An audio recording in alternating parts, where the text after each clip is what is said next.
मैकेनोलॉजी nexus में आपका फिर से स्वागत है। अगर आप पावर सेक्टर को ट्रैक करते हैं, तो पर्यावरण मंत्रालय MoEFCC ने अभी एक बहुत बड़ा अपडेट दिया है, जो भारत में थर्मल पावर प्लांट्स के ऑपरेशनल रोडमैप को पूरी तरह से बदल कर रख देगा। याद है 2015 का वो नियम जिसमें लगभग हर कोल प्लांट को फ्लू गैस डेसल्फराइजेशन यानी FGD सिस्टम लगाना अनिवार्य था। जुलाई 2025 से वो पुराना नियम आधिकारिक तौर पर खत्म हो गया है।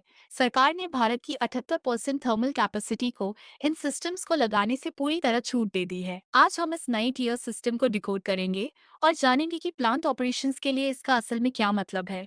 सभी को FGD लगाने के लिए मजबूर करने के बजाय नई पॉलिसी प्लांट्स को पूरी तरह से उनकी लोकेशन और लोकल एयर क्वालिटी के आधार पर बांटती है। ये टीयर कुछ इस तरह काम करते हैं।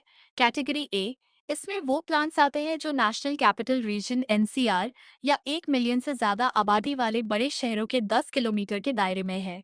ये कुल प्लान्स का लगभग 11% है और इनके लिए दिसंबर 2027 तक FGD लगाना पूरी तरह से अनिवार्य है। कैटेगरी बी, इसमें अगले 11% प्लांट्स आते हैं जो क्रिटिकली पॉल्यूटेड एरिया CPA के 10 किलोमीटर के दायरे में हैं। यहाँ FGD अपने आप अनिवार्य नहीं है, बल्कि एक एक्सपर्ट कमेटी हर प्लांट के केस को अलग से देखकर फैसला करेगी।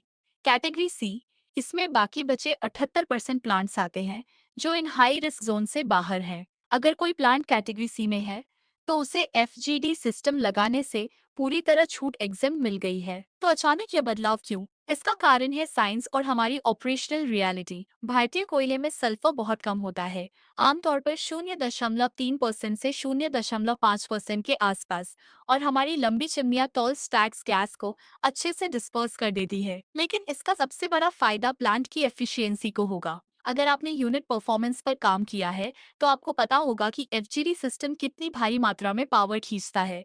ये आमतौर पर ऑक्सिलरी पावर कंजम्पशन APC को 1% से 1.5% तक बढ़ा देता है।